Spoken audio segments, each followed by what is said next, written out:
ট্রেনের মাঝে মুখরোচক ও বাহারি খাবারের আয়োজন। আজকে আমরা আপনাদেরকে দেখাবো যে চলন্ত ট্রেনের মধ্যে বিভিন্ন ধরনের রকমারি খাবার দোকানিরা কীভাবে খাবার সাজিয়ে নিয়ে আসে এবং পরিবেশন করে, যেটি আসলে অনেক মুখরোচকই হয়। ট্রেনে এই ধরনের মুখরোচক খাবার খান না এমন মানুষজন কিন্তু খুঁজে পাওয়া অনেক কম।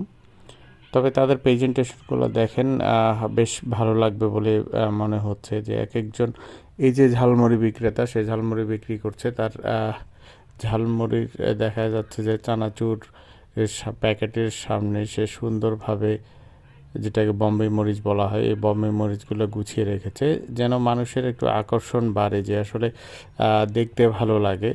এবং তাদের কিন্তু পরিবেশন ভঙ্গিটাও বেশ সুন্দর, তারা অন্যরকমভাবে পরিবেশন করে। আরেকটু বিষয়, যে আনারসগুলো